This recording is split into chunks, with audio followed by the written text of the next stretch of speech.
Senhor, nós queremos te agradecer por este momento. Pai, que este momento seja um momento de muito aproveito, ao qual a gente possa crescer no conhecimento, para usar isso para sermos bons filhos e bons servos no teu reino. Senhor, nos abençoe em nome de Jesus. Amém. Então, pessoal, hoje a gente vai ver de que modo exatamente a questão que a gente vinha estudando, né, acerca do coração, se liga com o assunto do autoconhecimento, tá, e da autodescoberta, né, e da felicidade. Tá? Então, se vocês bem se recordam, né, a gente falava daquele reduto no coração do homem, daquele reduto dentro do homem que é o seu coração, e que é onde habita os seus desejos profundos, a sua essência espiritual, certo? E que é desde o órgão desde o qual o ser humano pode alcançar a felicidade. Pode viver. Pode chegar aqui, Alain. Pode chegar aqui. Sentei que daí eu não preciso ficar fracionando o meu olhar. Aí. Então, é desde esse coração, desde esse órgão, que é o coração, que você pode viver a felicidade. Sem esse órgão, você vai estar como um cego querendo enxergar. Não importa quanto você queira, quanto você busque, se você não se apossar da faculdade da visão, você não vai conseguir enxergar nada. Da mesma maneira, se você não se apossar, não se apropriar e se assenhorar desse órgão que se chama coração, você vai estar insensível à felicidade. Não é que você não vai alcançá-la. Você vai estar insensível a ela, incapacitado, privado da capacidade de sequer senti-la. Compreenderam? Então, o que era, gente, qual que era o conteúdo, o que havia nesse reduto do coração do homem, nesse reduto espiritual, íntimo no homem, na intimidade do homem? Vocês lembram o que havia, qual que é o conteúdo, o que existe lá dentro? Isso. Naquilo que a gente definiu aqui como coração ou intimidade. Lembram do poema do William Wordsworth? Então, o que havia lá? O que ele falava? O que vocês conseguiram captar daquilo que havia lá dentro? Aquilo a que eu me referi aqui.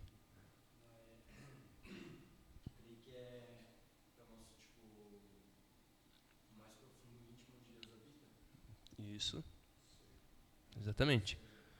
É onde Deus habita também, tá? E é o nosso eu mais íntimo, mais profundo, mais verdadeiro, mais verdadeiramente nós. Perfeito. Mas eu vou ajudar aqui também, porque é complexa essa pergunta, tá? Essa pergunta é um problema, né? E é dessa complexidade desse problema que vem toda a riqueza do assunto, tá? É a própria complexidade da pergunta, né, e do assunto que é rica, tá? William Wordsworth, ele fala, lá em certo momento ele fala assim, pressentimentos sem nome. São emoções sem nome. Por exemplo, você bate o dedo na quina de um móvel, você vai sentir o quê? Dor. Você come um pedaço de pizza quando você está muito faminto, você vai sentir o quê? Prazer, satisfação, isso.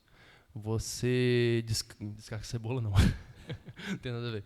Você fica muito triste e os seus olhos começam a lacrimejar. O que você está sentindo? Acabei de falar, tristeza.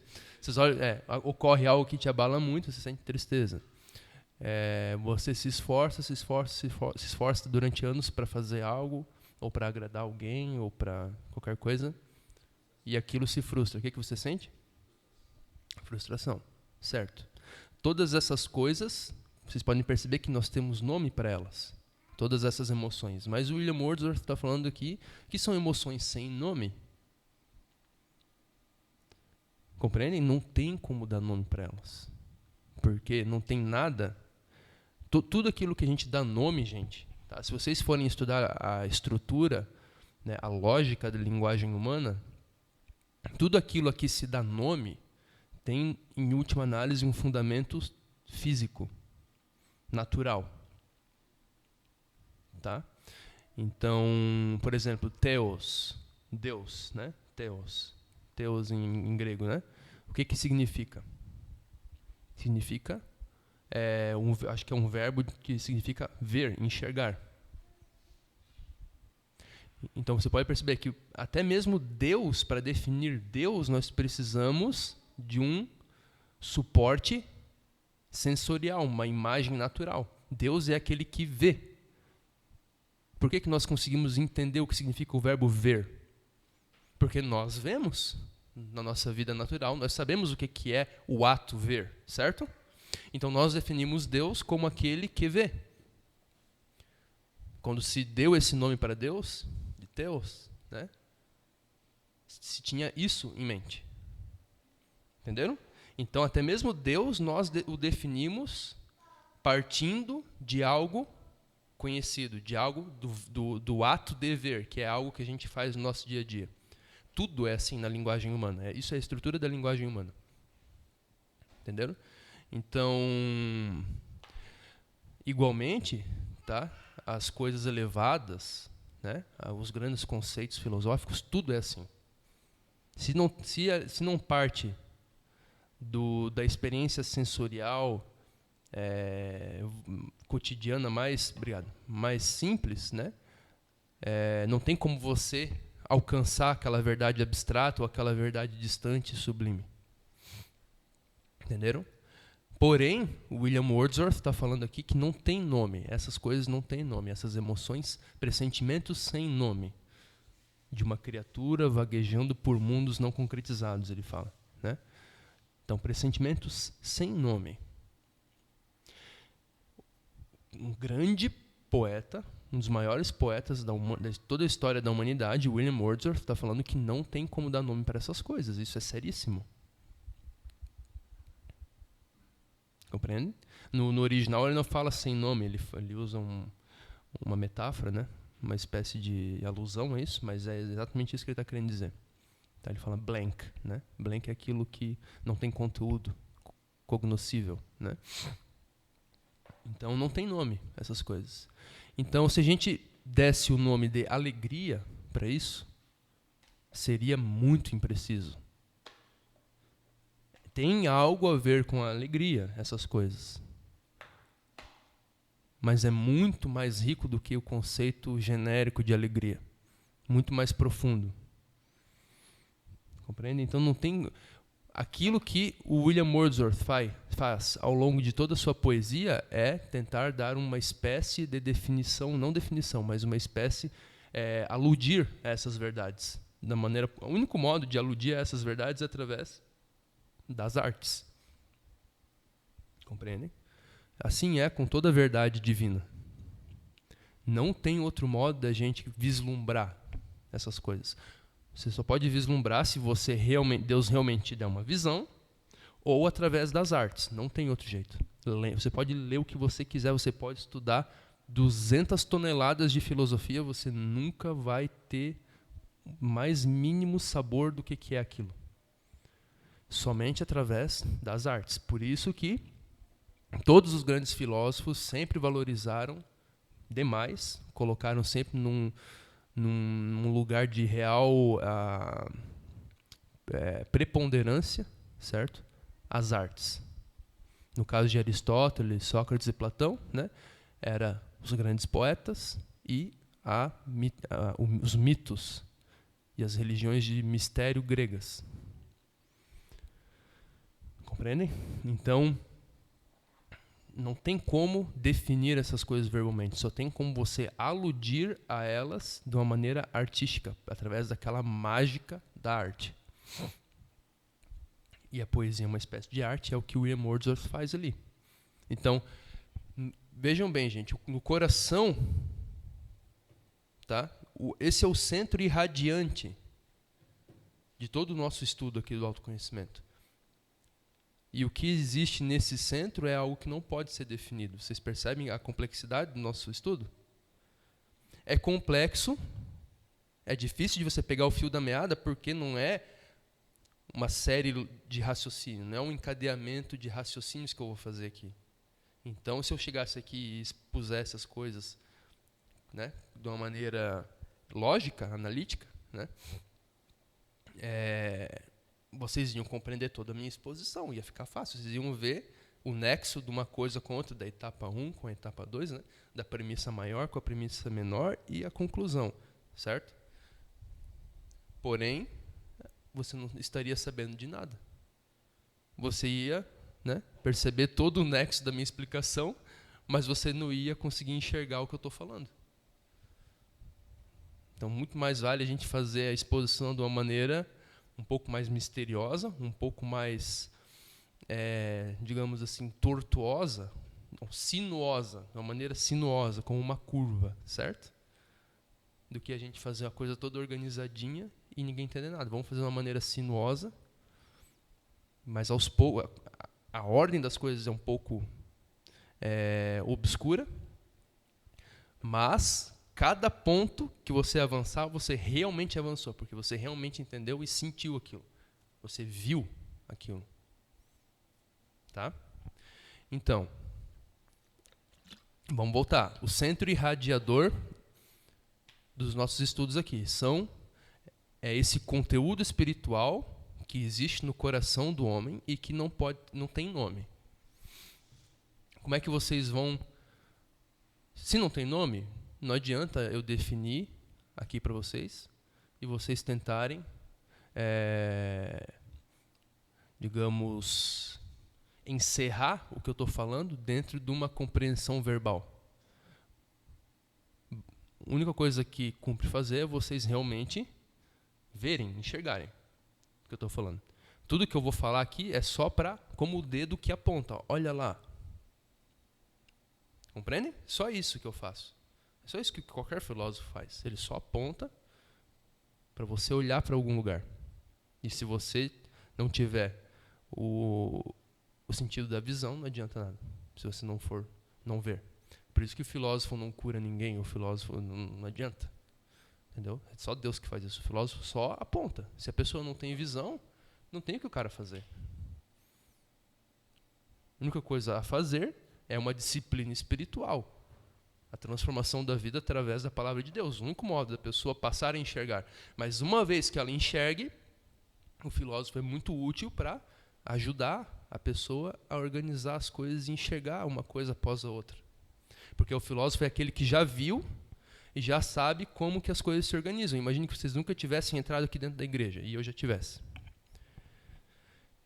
Eu poderia lá fora, sem nunca vocês terem entrado aqui, eu poderia chegar e falar para vocês, a mesa de som fica assim em relação ao púlpito, o púlpito fica em tal posição em relação aos quadros, é assim, assim, assim, as paredes têm essa cor. É isso que o filósofo faz.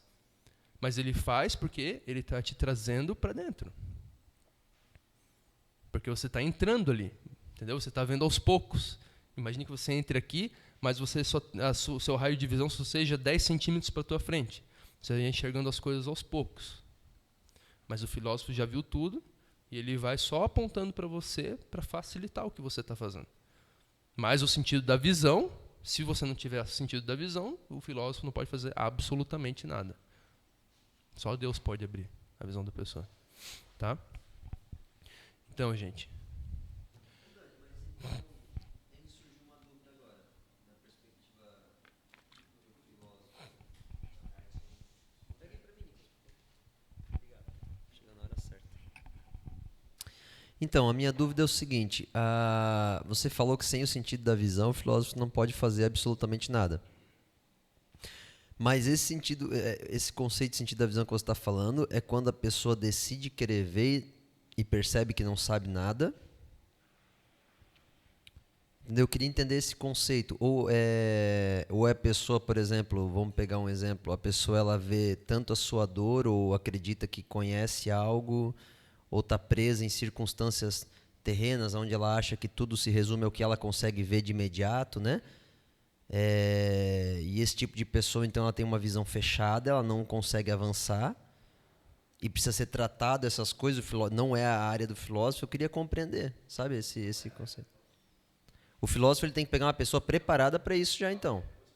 Isso. Então, a gente tem que cuidar sempre com as metáforas e analogias, porque elas são analogias justamente porque elas são uma síntese de diferenças e similaridades, né? Então, nunca a analogia se encaixa perfeitamente à situação real, entendeu? Então, quando eu falo que a pessoa, o sentido da visão é só Deus que dá, né? Eu estou falando que eu posso expor tudo para a pessoa. O filósofo vai lá e expõe tudo. Isso que você falou, de levar a pessoa a compreender os pontos nos quais ela está errada na sua vida, o filósofo pode fazer tudo isso. E, de fato, faz. Só que se Deus não der a capacidade, se o Espírito Santo não infundir na pessoa, naquele momento que você está falando, a capacidade de ver, ela não vai ver. Entendeu? Ficou claro? Mas qual que é a barreira que impede? A barreira? Definisse uma ou duas que eu confundi exatamente. Porque você falou se, né, condição, Espírito Santo. Sim, entendi a pergunta, entendi a pergunta. Sim, exatamente.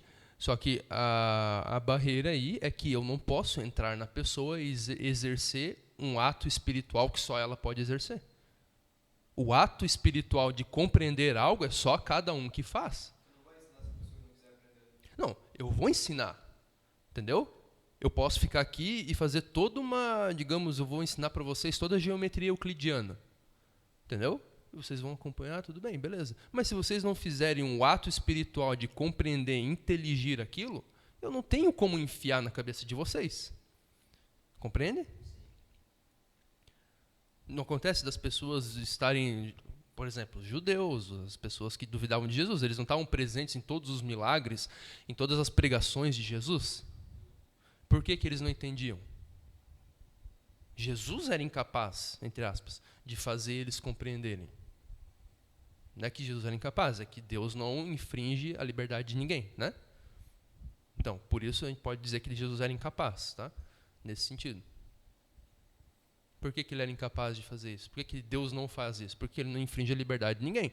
E não existe nada mais íntimo, mais dependente somente da pessoa do que um ato espiritual.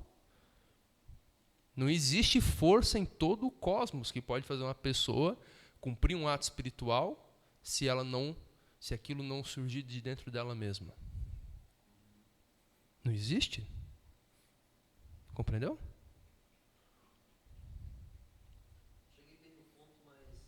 Entendeu? Então, essa é a limitação do filósofo. Tá? Não, mas é que eu não estou olhando pela perspectiva do filósofo, mas da pessoa, entendeu? Estou vendo a situação da perspectiva da pessoa do porquê a falta de capacidade do ato espiritual. Se você conseguir saber alguma. Ah, tá. Olhando desse ponto de vista, da volatilidade da pessoa, da liberdade da pessoa, não é falta de capacidade, é falta de querer. A capacidade intelectual Deus deu para todo mundo. Entendeu? Só que ocorre também o seguinte, tem certas pessoas que têm uma dificuldade tremenda de cumprir um ato espiritual mesmo que ela queira. Por quê? Falta de autoconhecimento, isso é um dos fatores. E também toda uma carga de anos e anos e anos e anos de vida no vício, certo? De abandono aos vícios da carne, de mentira para si mesmo. A pessoa vive anos e anos e anos, certo? Na mentira. Mentira sobre mentira. Mentira que ele esqueceu, depois ele conta uma mentira sobre a mentira que ele esqueceu. E assim vai se encavalando uma mentira em cima da outra. E vícios em cima de vícios. Como que uma pessoa dessa, do nada, vai conseguir enxergar a verdade? Cara, é um processo muito longo. Entendeu? Não tem o rei Saul, né, foi Saul, né, que procurou o arrependimento e não achou? Por quê? Ele avacalhou tanto consigo mesmo que ele não conseguiu se arrepender. Entendeu? Ele se atolou debaixo de tantas toneladas de auto-engano e pecado que ele não conseguiu. Então, talvez uma definição mais básica disso seria uma pessoa mente, ela decide, né, optar tanto pela mentira que acaba Sim, isso é mente cauterizada. Então, é isso que seria uma das maiores barreiras, talvez, para um filósofo conseguir conduzir a pessoa a adentrar a verdade. Sim, é uma das barreiras, sem dúvida, né? Tanto que se eu viesse aqui e explicasse essas coisas para alguém que já tivesse o longo uso, né, a longa frequentação da filosofia, dessas coisas, eu teria explicado 10 vezes mais do que eu já expliquei para vocês. Mas porque vocês não têm tanta prática nisso ainda, limita-me. Isso me limita. Entenderam? Estou falando agora só de mera falta de prática nessas coisas. Tá? Agora imagine a pessoa mal intencionada, a pessoa que mente para si mesmo o tempo todo. Muito mais difícil. E mesmo que o filósofo consiga vencer todas essas barreiras, ainda tem a barreira da liberdade da pessoa.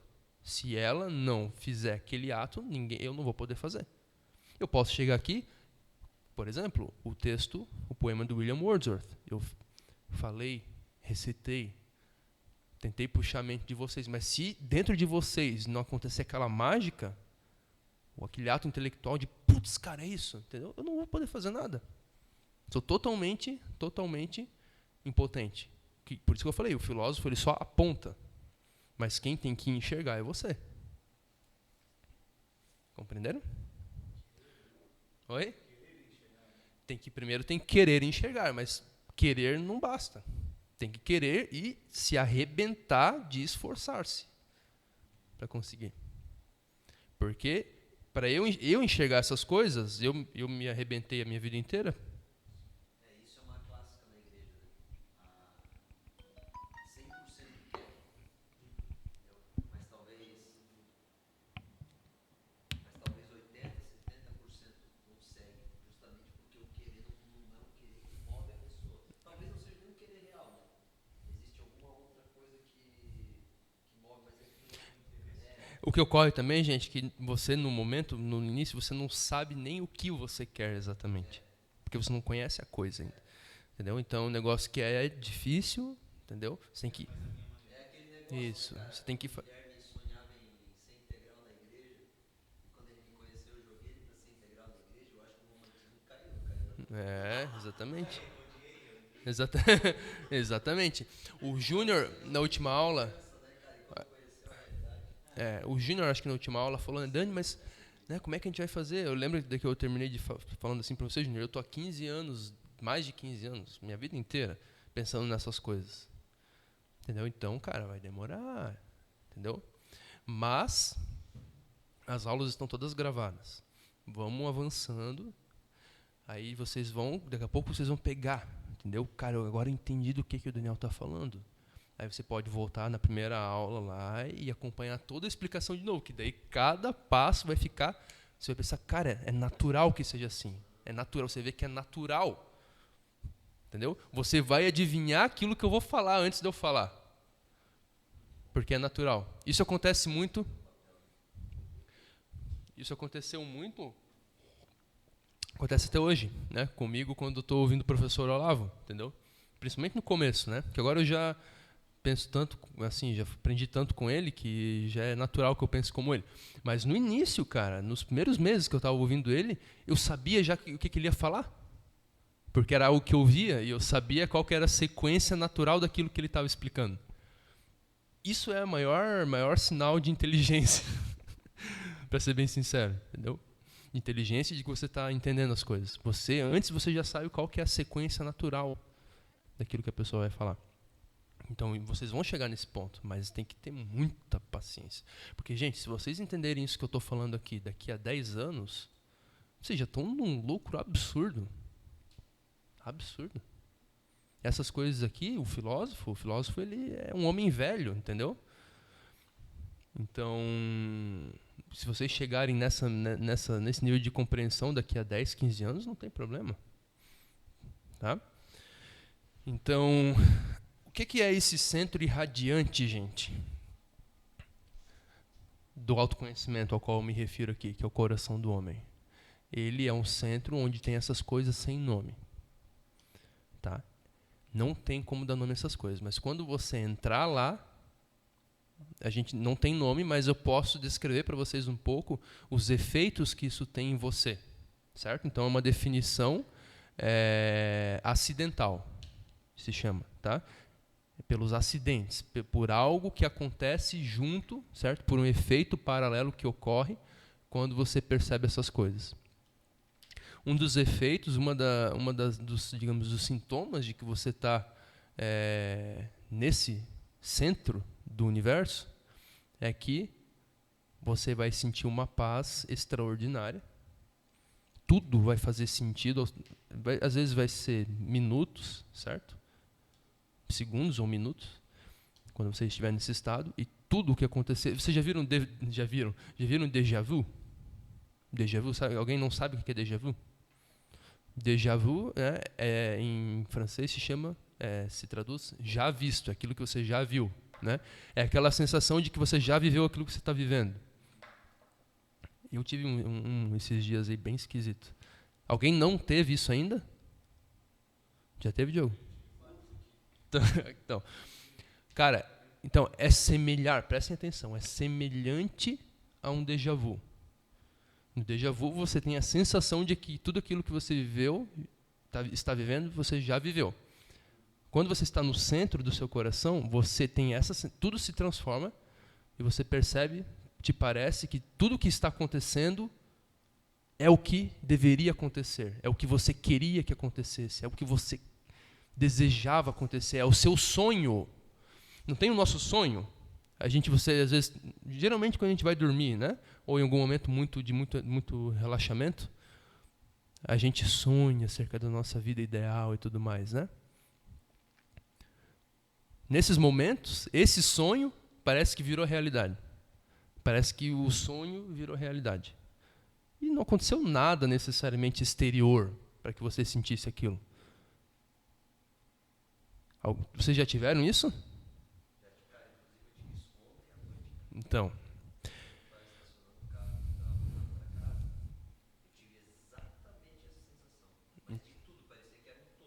Tudo, exatamente.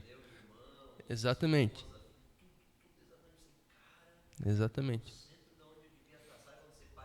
Uhum. Exatamente. Eu vou pegar Ô, Alan, procura lá para mim, que agora vem muito a calhar isso, tá? Vocês vão ver um texto do Louis Lavelle que ele fala exatamente isso. Vocês vão ficar assustados. Então, o que acontece, gente? É exatamente isso. Só um pouquinho, tá, Alan? Não, na internet mesmo, tá? Coloca assim, há momentos em que... E coloca assim, Louis Lavelle. É que eu só lembro desse começo. Vê se você acha esse texto. Tá? Há na vida momentos privilegiados. Não, aqui só o início já é o suficiente. Isso. É que eu não lembro ipsis literis, né? Com as mesmas letras, né? Então, vê se você acha esse texto lá. Achou? Tenta botar aí para nós. Isso aí. Ó, se vocês não virem, não tem problema, eu vou ler para vocês. Há na vida momentos privilegiados em que parece que o universo se ilumina, que a nossa vida nos revela sua significação, que queremos o destino mesmo que nos coube, como se nós mesmos o tivéssemos escolhido. Depois o universo volta a fechar-se, tornando-nos novamente solitários e miseráveis. Prestem atenção. Momentos privilegiados. Vamos pegar o exemplo do Diogo ontem, tá? Em que parece que o universo se ilumina. O universo tomou outra luz, que nem no déjà vu. O universo toma uma luz esquisita, né? Parece que tudo vira e fica esquisito, certo? Aqui não, aqui é outro tipo de luz. É uma luz de paz, de significação. Parece que você encontrou o sentido da vida, tá? Que a nossa vida nos revela a sua significação, que queremos o destino mesmo que nos coube, como se nós mesmos o tivéssemos escolhido. Quer dizer, é o seu sonho, aquele sonho, aquele destino que você imaginava no seu coração, que você mais desejava, parece que... o destino, qual que é o destino que nos coube? Qual que é o destino que te coube, Diogo? Só um exercício de interpretação aqui, tá? Qual que é o destino que te coube? Tudo que você está fazendo hoje, né, o que Deus destinou para você, ter a igreja, ter o teu carro, o carro que você tem hoje, não foi tudo Deus que te deu? Não foi isso tudo, não é o destino que te coube em Deus? O destino que Deus reservou para você? Compreendeu? Então, a situação que o Diogo está vivendo hoje, presente, é o destino que coube a ele até agora. Claro que vai ter mais. Mas é o destino que coube a ele até agora, em Deus. Percebeu? Então, parece que você quis, parece que você mesmo escolheu isso. Compreende? O teu coração mais profundo consente naquilo e se alegra e percebe que aquilo é perfeito. Tudo adquire uma luz perfeita. Isso é felicidade, gente? Estão compreendendo agora a ligação de uma coisa com a outra? Tá, pode vir para cá, Alan.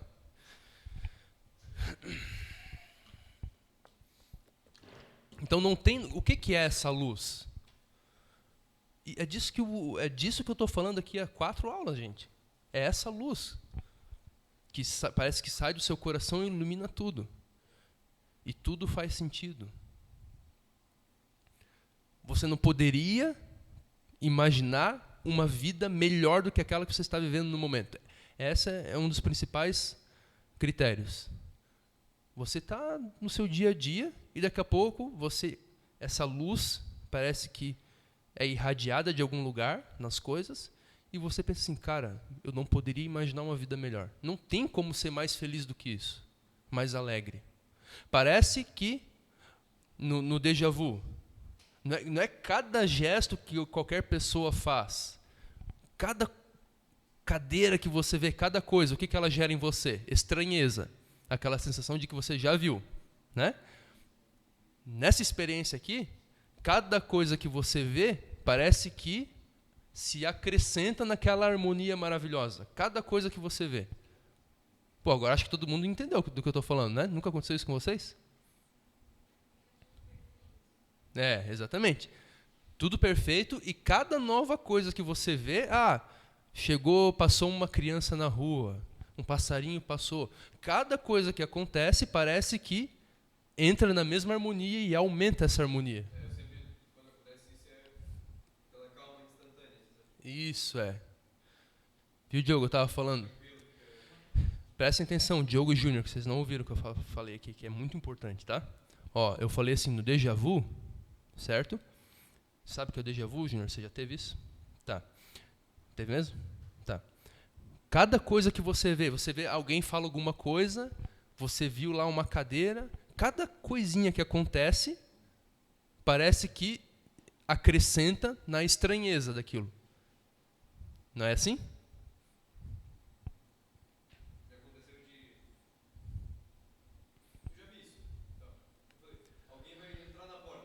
E acontece. É, exatamente. Então, cada coisa parece que está dentro daquela harmonia da estranheza, certo? Parece que é um complô do universo, né? Para te sacanear.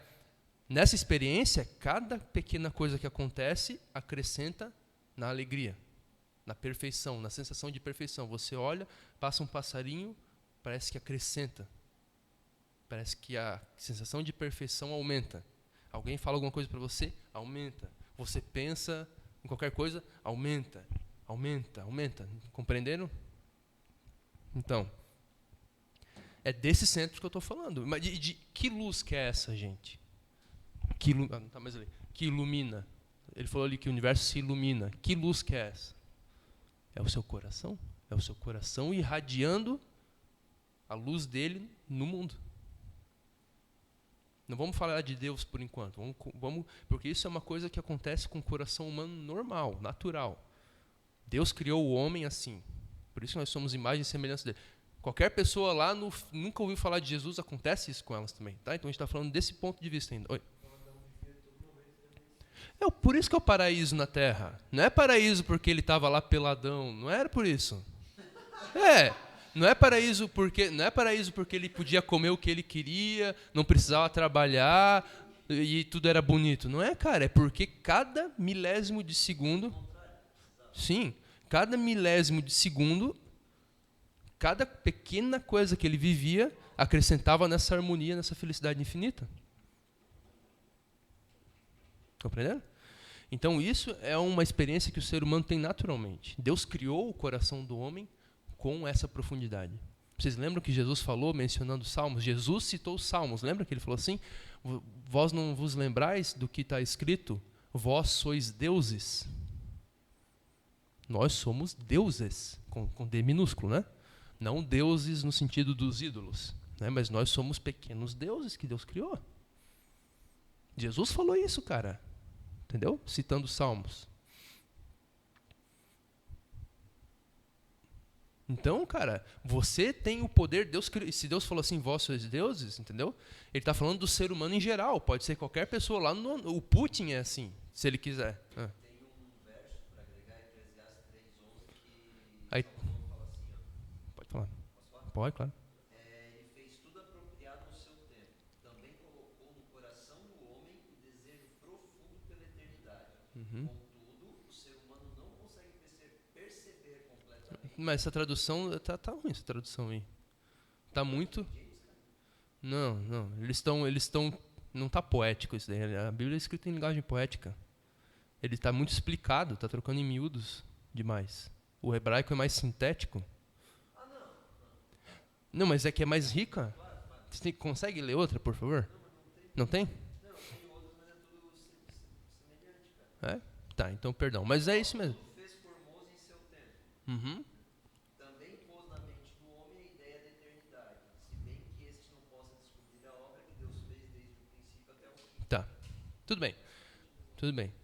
Enfim, é que esse texto é muito rico. Eu já meditei bastante nele e eu sei que... Uhum. Tá. Não precisa. Eclesiastes 3:11, tá? É só para ficar no áudio. E se coaduna, esse texto se coaduna muito bem com o que a gente está falando aqui, tá? Só para ficar registrado. É exatamente isso. Cara, Deus colocou um poder divino dentro de você, que é exatamente esse poder do seu coração de iluminar tudo à sua volta. Entenderam? Então, gente, onde está a felicidade? Está em você fortalecer essa força espiritual dentro de você para que ela ilumine cada vez mais as coisas. Não estou falando nem de Espírito Santo ainda, cara. O Espírito Santo ele vai melhorar isso 10.000 vezes. E ele faz, exatamente. Entendeu? Não estou falando nem de Espírito Santo ainda. Calma. Vamos começar, vamos por partes. Tá? Então, como que um dos modos da gente fazer isso, gente, tá? É meditar naquilo que, em poemas como o do William Wordsworth, como em músicas, tudo aquilo que parece que abre o teu coração, entendeu? Posso falar uma coisa que você falou de poema agora? E é interessante porque 2/3 do livro mais messiânico da Bíblia, que é Isaías, é todo em Versos, poema. versificando. O livro de Isaías é em poema. Sim. E o Pai Nosso que Jesus citou é em poema. Quando Jesus citava a palavra, ele citava em poema. E os salmos também são em poema. Sim. Então, a maior parte da Bíblia onde está condensada a revelação é em poema. Sim. Só perdeu essa característica nas cartas paulinas porque Paulo explicava aquilo que foi dito, mas quando foi dito foi em poema. Exatamente. Então, por isso que eu falo, só a arte, entendeu? Pode fazer alusão a essas coisas. Nenhum conceito ou palavra consegue encerrar essas coisas em si. Entenderam?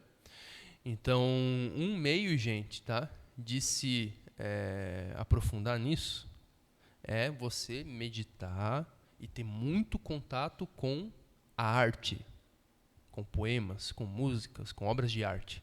Isso vai abrir o seu coração e vai enriquecer ele de uma maneira incrível. Incrível mesmo.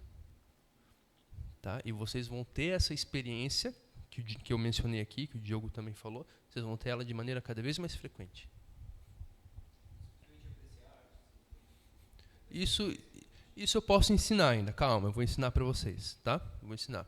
Mas calma, tá?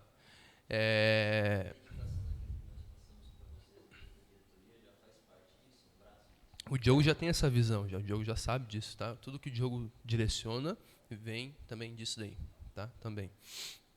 Então, gente, vocês percebem? Agora, vamos entrar na questão realmente do autoconhecimento. Tá?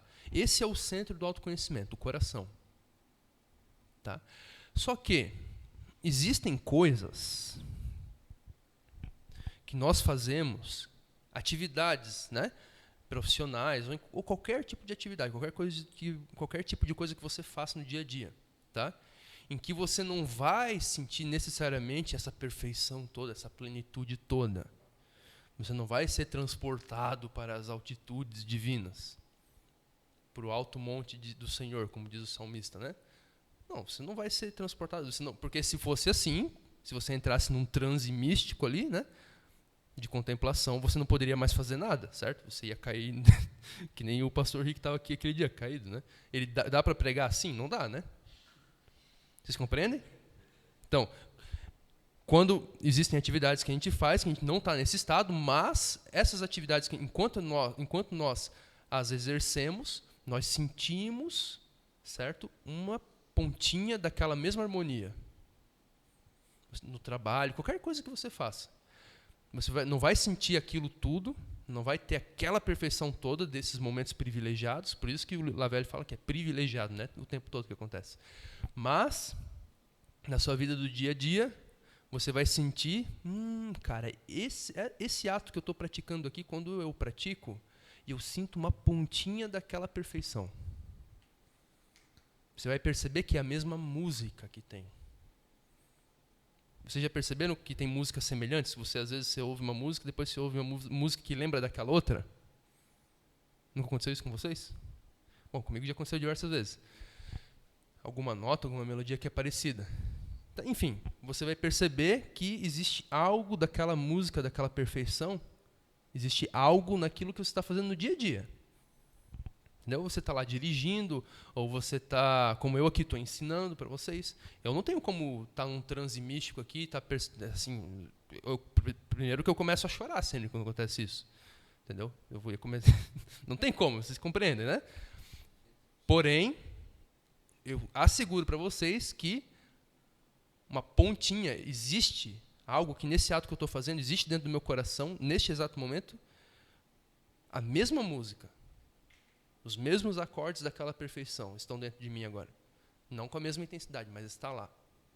Compreende? É você reconhecer a semelhança. Cara, existe uma semelhança entre aquela... Mas se você não conhecer essa perfeição, você não tem critério para julgar quando essa coisa acontece no seu dia a dia. Por isso que é o começo do autoconhecimento, é essa perfeição. É reconhecer essa perfeição. Porque ela vai ser o critério de tudo ou mais. Ela vai ser assim, tudo que vai acontecer no seu dia a dia, você vai comparar com a perfeição, com essa perfeição que você tem quando você entra no seu coração. Quando você notou que existe alguma semelhança, cara, aquilo ali que você fez e que trouxe uma semelhança com aquilo, que carrega uma semelhança com o seu coração, isso faz parte da sua vocação. Faz parte da sua felicidade. Ficou claro? Então tá, olha só o que diz o Dante Alighieri. Esse aqui eu não precisava ter colocado. É que aqui, ó, ele está falando da luz eterna. Ele viu a luz eterna de Deus, tá? Luce eterna. Nel suo profondo vide que se interna, né? No profundo dessa luz interna, dessa luz eterna, ele viu, né, na sua profundidade, na sua profundeza, ele viu que se encerra legato con amore in un volume, né? Ligado com o amor em um só volume, ciò che per l'universo si squaderna, aquilo que pelo universo se espalha. Ficou claro? Alguém conseguiu compreender do que eu estou falando aqui? Por que eu estou falando isso? Porque a luz, o amor, está ligado em um só volume na luz eterna. São esses momentos em que você percebe a perfeição. Entendeu? Você vê a infinitude da perfeição de Deus. Porém, essas coisas estão espalhar-se, aquilo que está espalhado pelo universo.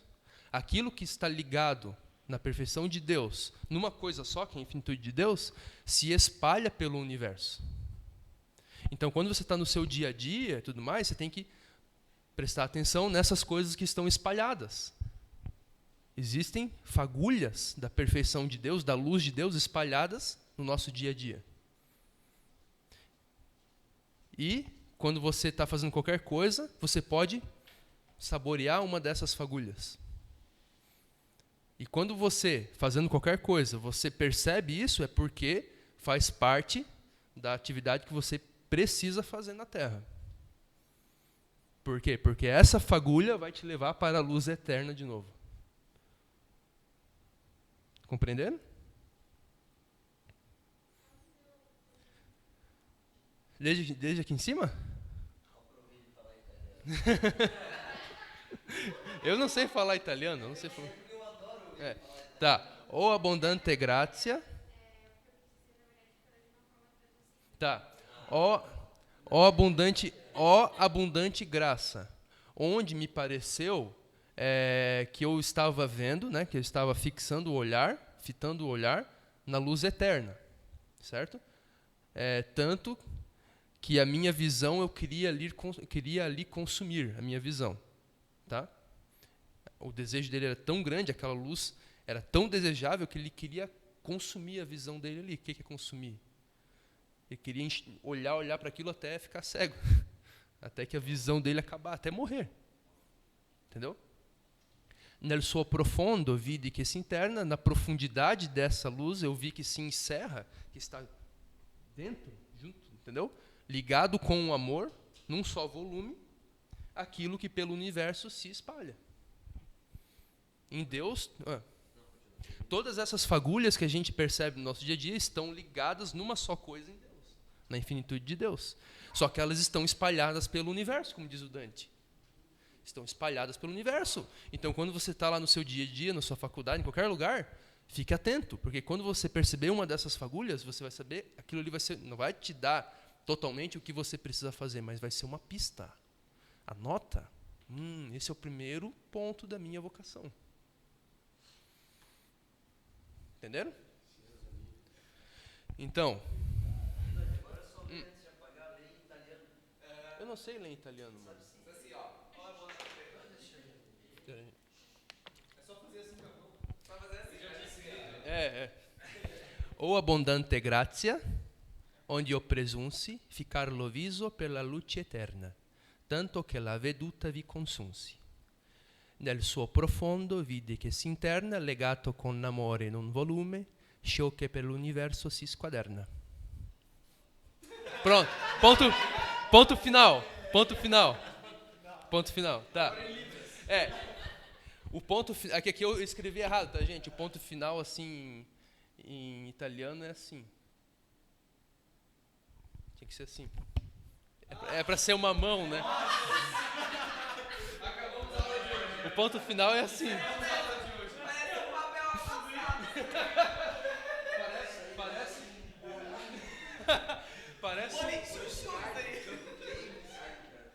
Parece uma ameba aleijada, né?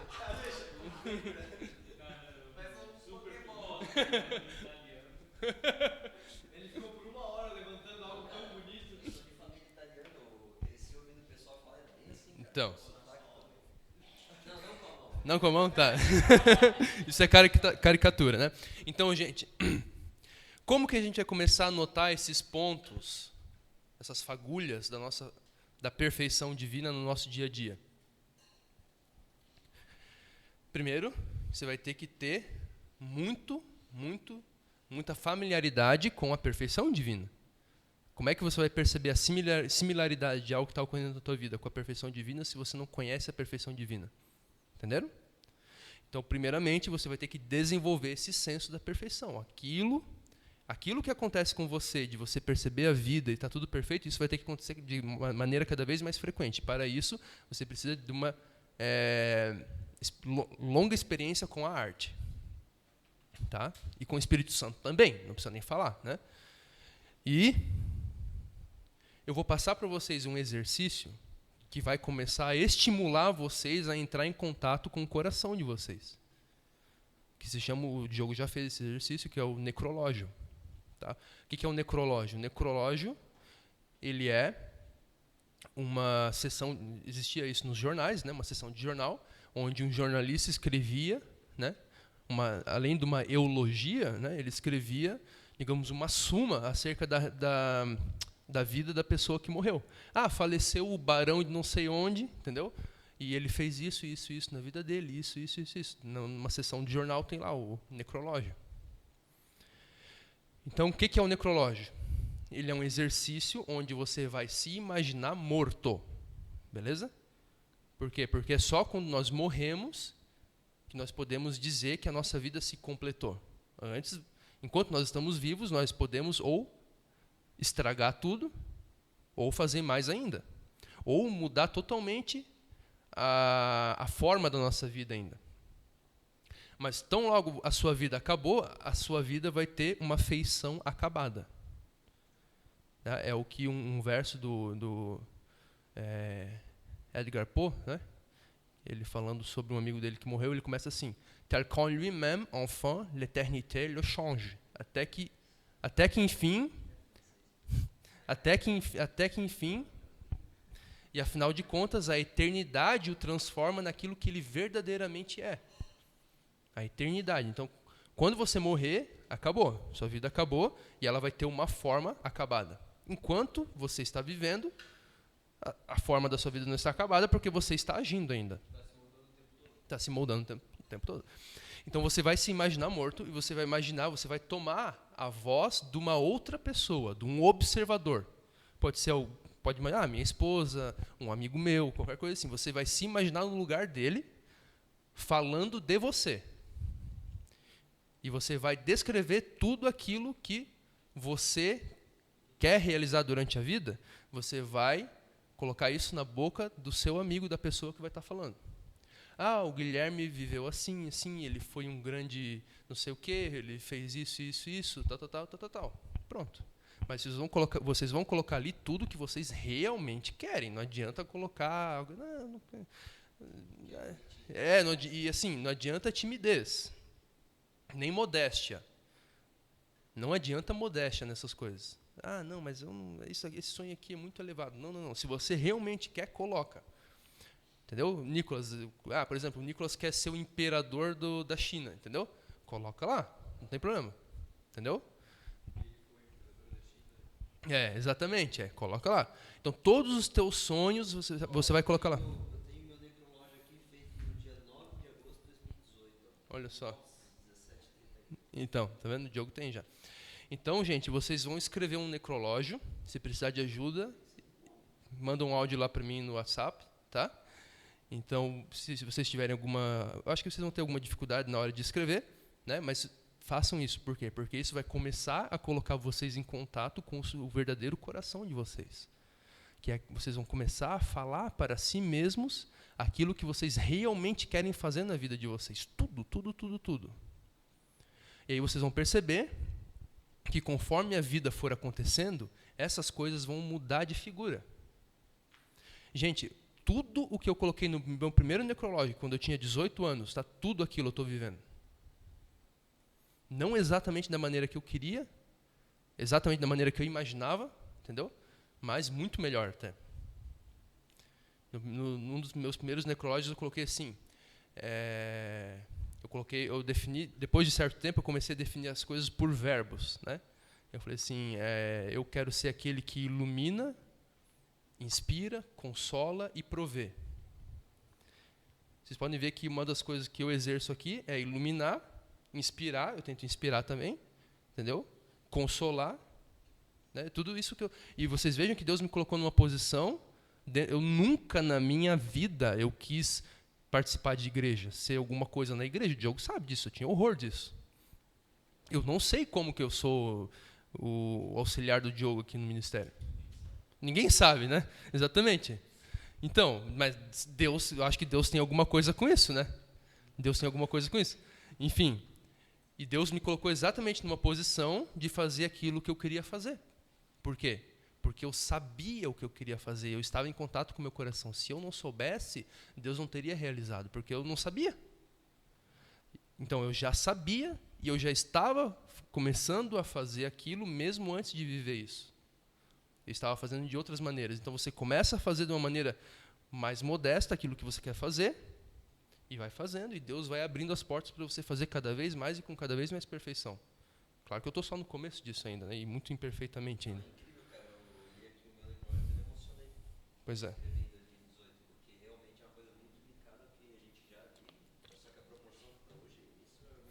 É. Pois é. 7 filhos? É. Mas você vê, o que que, mas a essência, mas escute, a essência, escute, a essência se cumpriu. Porque qual que era a essência? Não se cumpriu exatamente, né? Ele não teve 7 filhos. Mas o que que o Diogo queria? Ele queria abundância de filhos. E ele tem 2 filhos e mais um monte de filho espiritual. Não se cumpriu? Compreenderam, gente, como Deus faz? Não vai ser exatamente do jeito que você quer. Ah, o Luiz, sei lá, eu quero trabalhar com Elon Musk. Ah, vai só trabalhar para a Apple. Não vai ser exatamente como você quer, mas a essência vai ser a mesma. É. Entenderam? Entenderam como é que funciona? Mas por que que acontece? Por que que Deus realmente realiza? Porque você imaginava. É aquele negócio, né? Deus deu para Abraão aquilo que ele enxergava. Até onde tu enxergas, eu te darei. Mas se tu não enxerga, Deus não vai te dar. Entendeu? Você tem que enxergar e começar a fazer desde já. Luiz, tudo que você quer fazer na tua vida, cara, começa a fazer desde já. Pode ser de um modo bem simples, bem modesto, mas já começa a fazer. Você quer ser o presidente de uma grande empresa, só um exemplo, né? Quer ser um presidente de uma grande empresa? Comece a presidir agora a sua irmã, o seu pai, a sua mãe. Comece a ser presidente lá. Comece a fazer de uma maneira embrionária, compreende? Como se fosse aquilo que você quer fazer. De uma maneira mais desenvolvida, né? Dali a algum tempo. Pai, Senhor querido, seja bem-vindo, viu? A gente está terminando a aula de filosofia aqui, tá? Então, compreenderam, gente? Então, vocês vão fazer esse necrológio, tá? Mas não tem pressa. Eu refiz o meu necrológio 700 vezes, pelo menos, ao longo de 10 anos. E isso é um exercício constante que vocês vão fazer sempre. Sempre, sempre, sempre. Porque vocês vão ver que o objetivo ali não é você chegar a uma versão perfeita. Não, o objetivo ali é você se pautar na sua vida por aquilo. E quando você perceber, qual que é o critério de vida? O critério para você perceber se você está errado, se você está no pecado, se você está fora.